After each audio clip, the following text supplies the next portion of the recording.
All right, boys and girls, this week we are learning about commas, where to put them, and what they do. And the directions here say to use a comma and a conjunction, which is what we learned about last week, to join two sentences.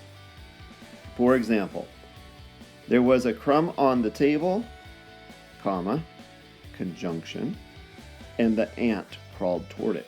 Again, we have two complete sentences. The ant crawled toward it is a complete sentence, and of course there was a crumb on the table is also a complete sentence. And last week we learned when we use a conjunction to make a compound sentence when we combine two simple sentences. And both of those simple sentences could still be sentences on their own. Then we need the comma in the middle. We can also use commas to separate words in a series. So here's an example. We had sandwiches, cookies, and fruit at the picnic. If we're just combining two of them, like say they didn't have the cookies, they just had sandwiches and fruit at the picnic, then you don't need the comma. But when we have three or more items, we use commas in between each one, including between the last two. So it wouldn't be just cookies and fruit, it's cookies, comma, and fruit. Okay, we can also use a comma after the greeting and closing of a friendly letter. Dear Jake, and that's your greeting, and then you write the body of your letter, and then your closing is your friend, and then you would sign your name. So we use commas there. We also use commas between the name of a city and state in an address. So here we have Chico, California, and then the zip code, but we do have a comma there. And Berea, Kentucky, with a comma.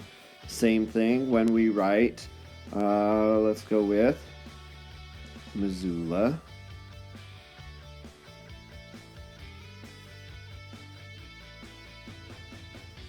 there we go, that's our city. And then we have a comma, and our state is Montana. The abbreviation is capital M, capital T. Missoula, Montana. So between the city and the state. You can also use a comma to separate the month and day from the year.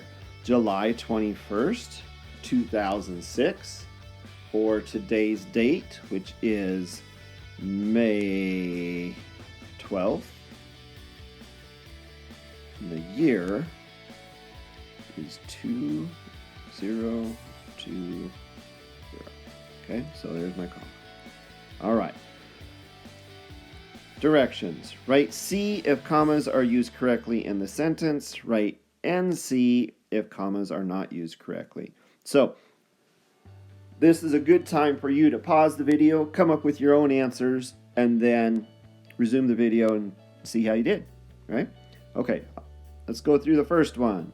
Some kinds of ants are army ants, honey ants, and dairying ants. Never heard of those, but apparently they're real. And if we look up here, we can use commas to separate words in a series, just like our sandwiches, comma, cookies, comma, fruit. Well, we have army ants, comma, honey ants, comma, dairying ants, comma, so they are correct. Number 2.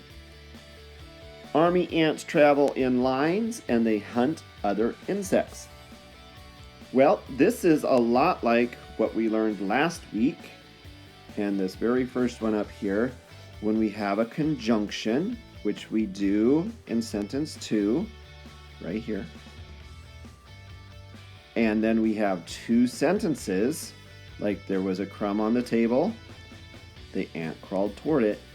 We do need the comma there. So let's take a look at our sentences down here. Army ants travel in lines. That's a complete sentence. They hunt other insects. That could be a complete sentence. So we need a comma there. And they didn't provide one.